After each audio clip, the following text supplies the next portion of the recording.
साथियों नमस्कार। मैं कैमूर से संजय कुमार। साथियों,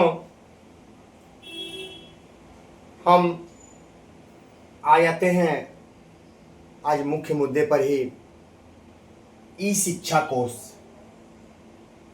आज ये ई शिक्षा कोष बड़ा ही महत्वपूर्ण हो गया है। हम देख रहे हैं कि सरकार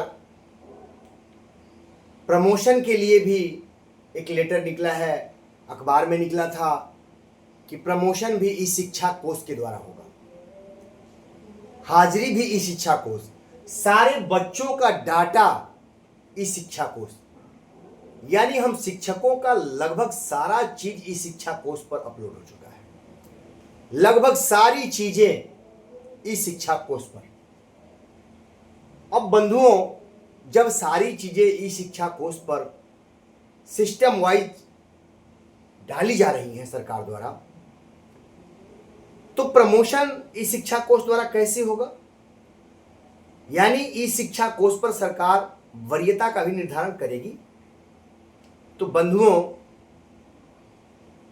मैं स्पष्ट कर देना चाहता हूं कि ये इस पर एक स्पष्ट, मैं पूर्व के वीडियो में वरीय कौन वगैरह मैं वीडियो चलाया हूं, उसको देखिएगा। मैं कहता हूं, लेकिन मेरा आत्मविश्वास कहता था, है और रहेगा, हम नियोजित की स्थिति क्या है। प्रमोशन की चर्चा चल रही है, सरकार इस पे मंथन कर रही है, ठीक है। अब ई शिक्षा कोष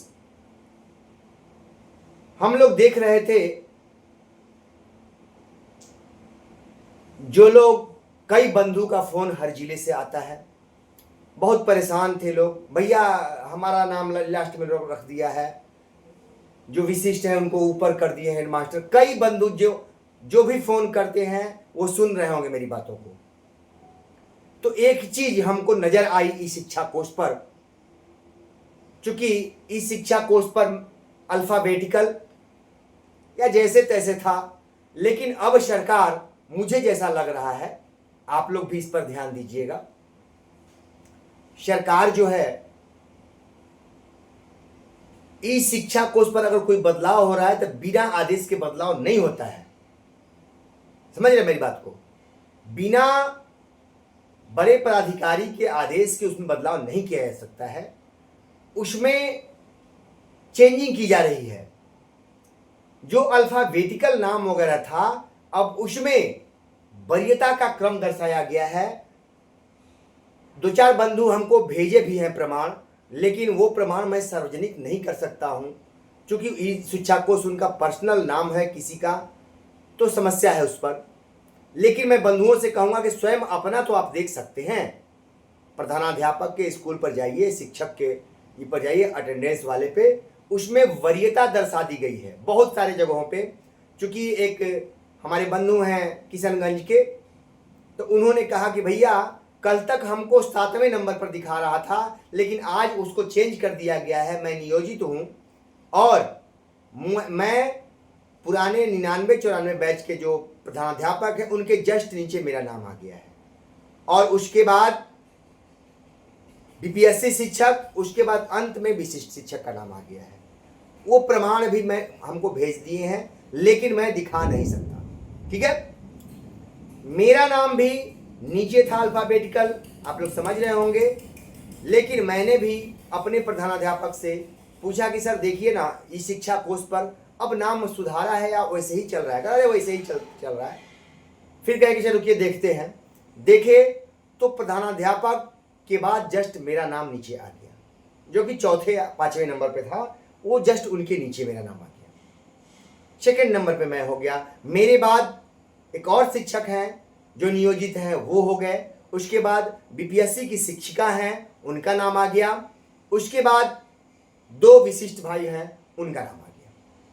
तो ये अब सिस्टम समझिए, अब सिस्टम अगर हम लोग 5 हैं, 1 2 3 4 5, तो अब जो है स्पष्ट हो गया कि यहां नियमित शिक्षक, नियमित को सरकार ने आदेश दिया तभी तो हुआ।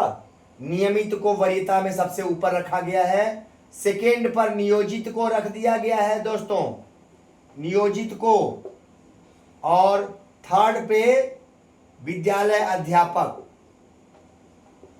और फोर्थ पर विशिष्ट शिक्षक, फोर्थ पर विशिष्ट शिक्षक के रख दिया गया है।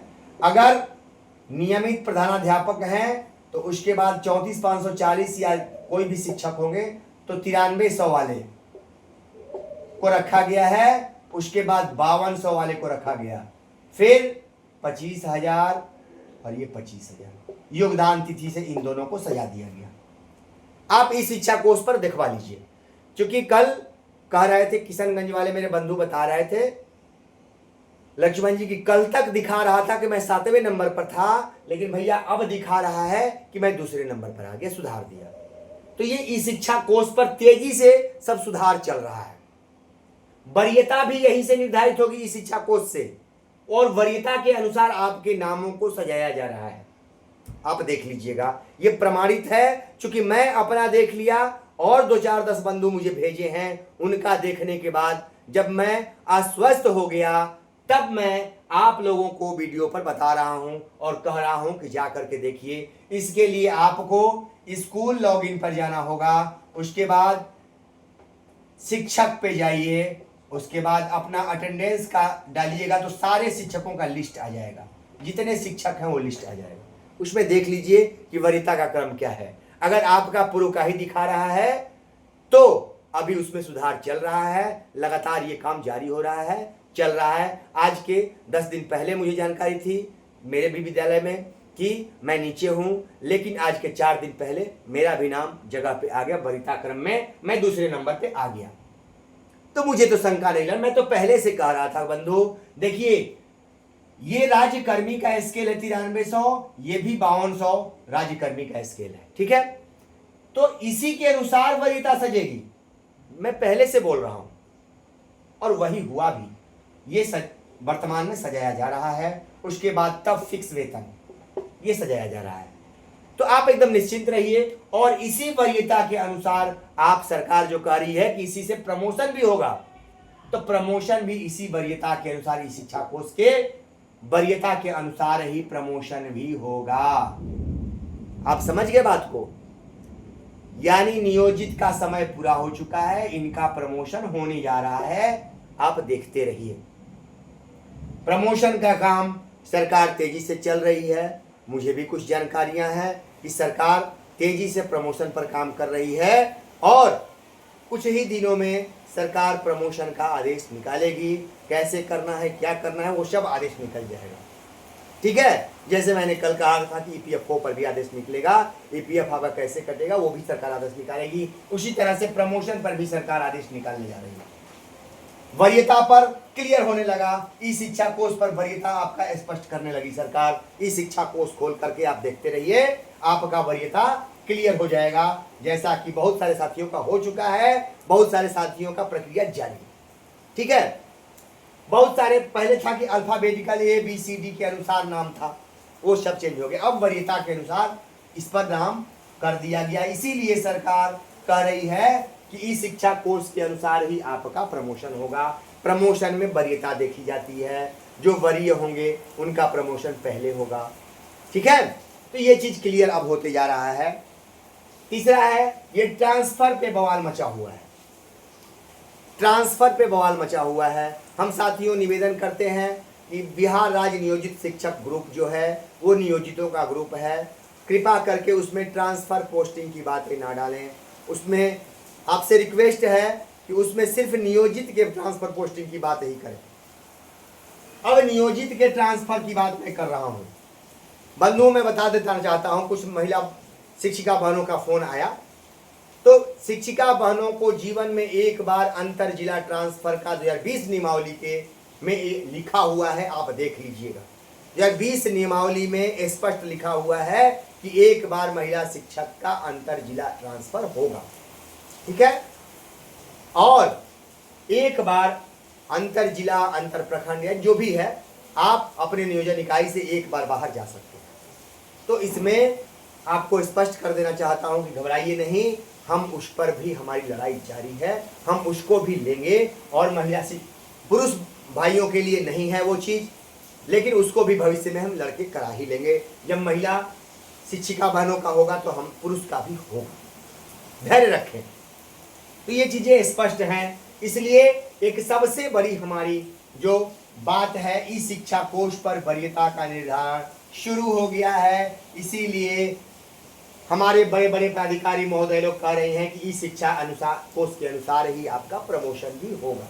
वरीयता निर्धारित शुरू हो गई है, आप इसको खोल के देख लीजिए। कई बंधु मेरे ऊपर भेज चुके हैं, मैं दिखा नहीं सकता क्योंकि मेरा भी उसके अनुसार हो गया है। जो भी नियोजित बंधु हैं, नियमित के बाद उनका वरीयता क्रम हो चुका है। इस शिक्षा कोष पर वो जारी है, सुधार प्रक्रिया जारी है। साथियों नमस्कार, फिर मिलेंगे। ऐसे न्यूज आते रहते हैं, मैं मंथन करते रहता हूं और आपके सामने न्यूज देते रहता हूं, चीज़ों को स्पष्ट करते रहता हूं।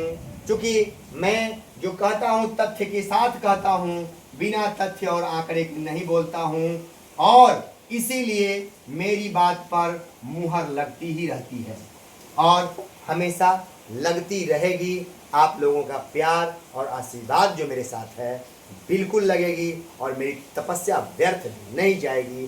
साथियों नमस्कार, फिर मिलेंगे।